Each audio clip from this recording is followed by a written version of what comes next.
Could 2018 finally be the year the Melbourne Football Club can come back up the ladder and contend in the finals? I think so. After a solid AFLX performance, the Demons fans will be really excited about the prospects of 2018. In this video, I'm going to analyse why I believe the Melbourne Football Club can make finals and do more than that, do some real damage. There's no doubt in my mind the recruitment of Paul Roos was a massive coup for the Melbourne Football Club, and Simon Goodwin served a 2-year apprenticeship under him before becoming head coach in 2017. In his first year, Goodwin had a win percentage of 54%, which is great for Melbourne fans. It shows improvement, and in 2018 I think they can get up around to the 65% mark, which would put them firmly in the block for a finals position. As time's gone on, it's given me a chance to really reflect on where we're at and how we're tracking, and we've gone flat out into reviews now about how we're getting better. So obviously very hurt and disappointed by how it all finished, but at the same time got great optimism for a pathway forward. One of my favourite things about Goodwin is the attractive game style that he plays. I think Melbourne really base their football around running game, and if you look at the amount of times they try and deliver the ball to Jaden Hunt, this really shows that they want to drive through the opposition as quickly as possible, and a real end-to-end team at the moment.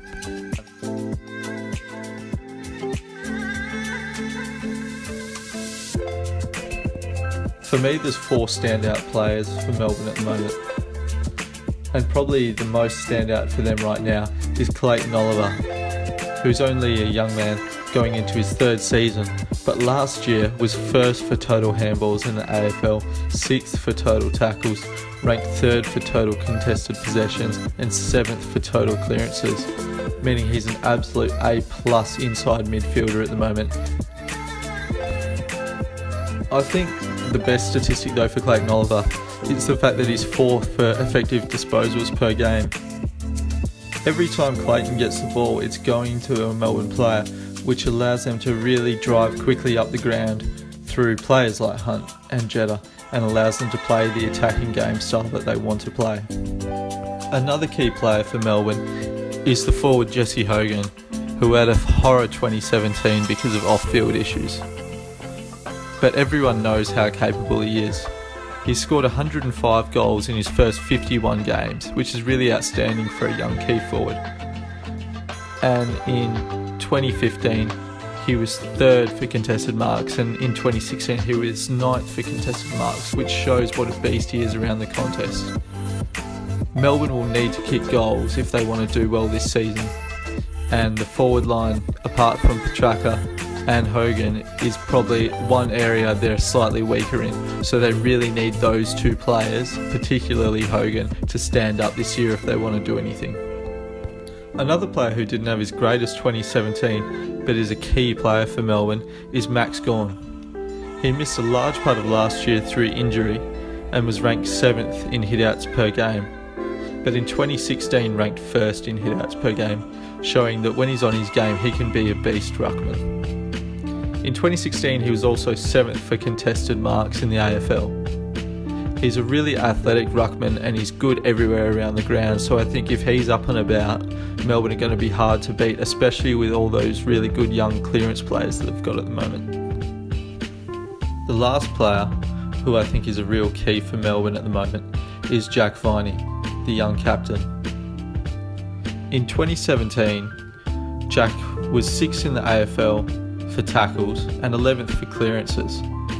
But where Jack's really A-grade game comes is through his hardball and contested gets. He averaged 23 disposals last year, which I do think is an area he can improve on. And in 2016, he went close to 27 disposals a game, which shows he is capable of getting those higher numbers. Along with Nathan Jones, Viney is a great captain. Both of these 2 players are really good off-field drivers and show a lot of professionalism in the way they play the game. Nathan Jones is a player that you know what he's going to bring every week. He's always going to bring an A-grade game, which is why he's so reliable and why he's the captain of the club. I think one of Melbourne's strengths at the moment is their backline. especially after obtaining Jake Lever in the off-season. Now, apart from both McDonald brothers and Jake Lever, they can also have Michael Hibberd, who's a great player, and Bernie Vince, Jaden Hunt, Neville Jetta, so they've got a really good mix of talls and smalls down back who can do the job. For me, another one of Melbourne's real strengths is their midfield. And for the first time in a long time, they've actually got a lot of depth in that area. Angus Brayshaw, Mitch Hannon, Nathan Jones, Jordan Lewis, Clayton Oliver, Jack Viney, Dom Tyson, with potential for Petrarca to run through there, means they've got tons of midfield depth. All of this depth means they should be able to keep fresh during the game and play that attacking game style for most of the game without getting too tired. Jordan Lewis is one for me who had a disappointing 2017. Everyone knows that his best football is very good, so he's going to want to bring his A game, and he's one of those cogs that if he brings his A game, he could really improve Melbourne. Angus Brayshaw is another one for me who's had it really hard the last couple of years, especially with a few head injuries, and if you believe it, has come close to retirement a few times because of this. But he's got real quality and he's a great ball user for me. And he's another one, if he could accelerate to that next level, Melbourne could really thrive off that. For me, Melbourne's weakest of the three departments is their forward line. I do think they have a great key forward in Jesse Hogan, and I think Petrarca is a great forward pocket type player who's got tons of X factor and can probably turn a game off his own boot. But they really need some of the other guys in their forward line to step up if they want to get better. One of those guys, Alexander Neil-Bullen, has had a great JLT and has showed glimpses of what he can do, but really does need to put it together more consistently. Tom Bugg's another one who's, I think, got potential but needs to get it together, I think, if Melbourne are to go further. With pick 29 in the 2017 draft, Melbourne drafted Charlie Spargo, who's seen as a midfielder forward, but he only weighs 71 kilos at the moment, so he's probably going to need a few years to develop before they can chuck him in. I think Bailey Fritsch is one they're looking at to have an immediate impact, and he's one that has done really well at country and amateur football level, and I think they're hoping he can have an immediate impact. He's 21 years old and he's 81 kilos and 188 centimetres, so he is primed to have a good crack at AFL level. A really important part of Melbourne doing well this year is going to be them banding together and building a strong culture after the last 10 years of disappointment.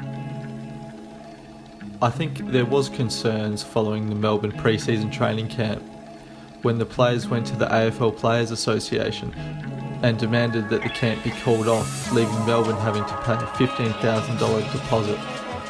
The breakdown in communications between the players and the coach here left the club's admin and Simon Goodwin looking embarrassed and disappointed. I think if the players want to do well this year, they really need to buy into Goodwin's game plan. However, I just think this is more of a one-off, this incident, and I think that you can see from games last year and JLT and AFLX that the players are buying into Goodwin's game plan. So I think that this is just going to be one of those incidents that does happen occasionally at a football club.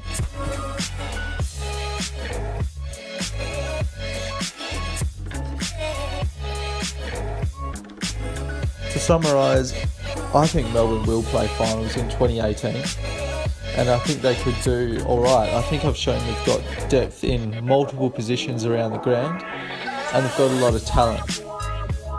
Their best players are on the younger side, however, so I do think their best is still maybe 1 or 2 years away. But I think they definitely have the talent to do damage to other teams this year. I think they've made a strong effort to recruit really highly skilled players, and this shows in their game style. They play really running, attacking game style and try and get the ball from their rebounding defenders and classy mids straight into the forward line where Petrarca, Gartlett, Hogan can take advantage and beat their defenders in one-on-one contests. I do think Melbourne are relying on a number of players to have better 2018s than they had 2017s.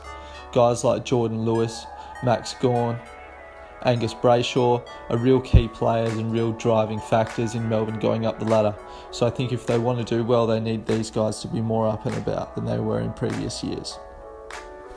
Thanks for watching, and if you enjoyed this video or disliked it, comment why, comment your opinions, comment your disagreements. It'd be great to see you subscribe to the channel, and hopefully we can make more videos like this in the future.